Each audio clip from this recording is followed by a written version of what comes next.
Silent Partner by Stephen Frey. Read by Norma Lana. To my daughters, Christina and Ashley, I love you both so much. You're growing up too fast. And to my wife, Lil, I love you too. Acknowledgements.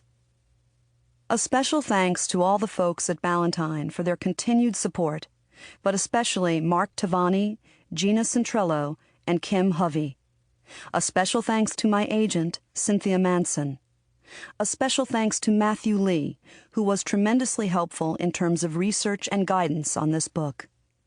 And to the others who have consistently supported my efforts, Stephen Watson, Matt Malone, Peter Borland, Jim and Anne-Marie Golowski, Bob Wieczorek, Kevin Big Sky Erdman, Chris Tesoriero, Baron Stewart, Barbara Fertig, Bart Begley, Walter Fry, Scott Andrews, Marvin Bush, and Mike Pocalyko. Silent Partner. Prologue. April 1994. Angela Day and Sally Chambers had been inseparable for as long as either of them could remember.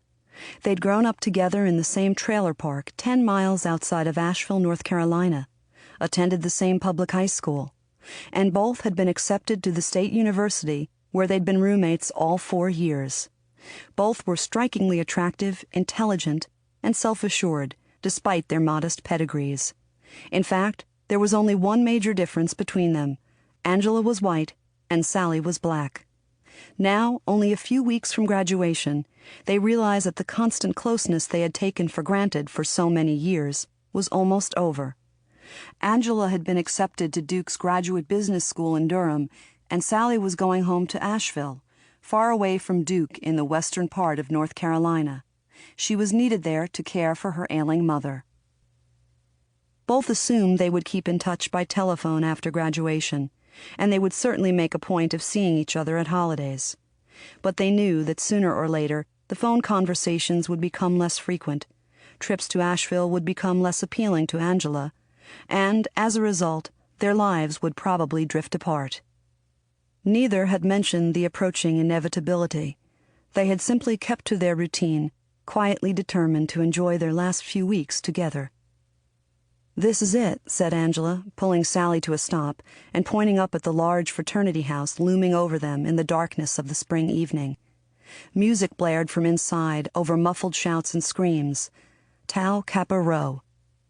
Sally stepped back. "You didn't tell me we were coming to Tau Kappa." "What's the big deal?" "These guys are animals. Aren't they the ones who painted Klan slogans on the freshman dorms last fall?" "That was just a rumor." "Well, I heard these guys were responsible. I don't want to go in there," Sally said flatly. "Oh, come on," Angela pleaded. "It'll be fine. Craig's a member." "Craig who?" "He's in our economics class, the one I pointed out to you last week." "So that's what tonight's hike is all about." "We've been making eye contact all semester. After class the other day, he asked me to stop by the party." "I'm not going in." "Oh, please, we'll only stay for a little while, just long enough for me to find him and say hi." "No." "I don't want to go in by myself. I'll look pathetic." "No." Angela shook her head. "This isn't like you." "What do you mean?" "I've never known you to back down from anything. I've never known you to be scared."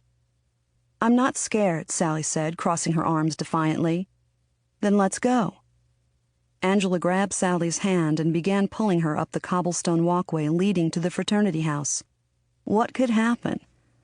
They climbed the front steps together, moving past several young men tapping a keg in one corner of the raised brick porch that spanned the house's facade. Angela pushed the door open, and, as they slipped into the dimly lit room and a sea of young people, they were hit by rock music blaring from 2 huge speakers along the far wall. They dodged several couples pretzeling wildly and skirted small pockets of young men chugging beers. "This is wild," Sally shouted, jostled by a woman who had been twisted so recklessly by her dance partner she had lost her grip on his hand and stumbled backward through the crowd. "This way," Angela yelled over her shoulder, leading Sally deeper into the house. "It looks quieter over there."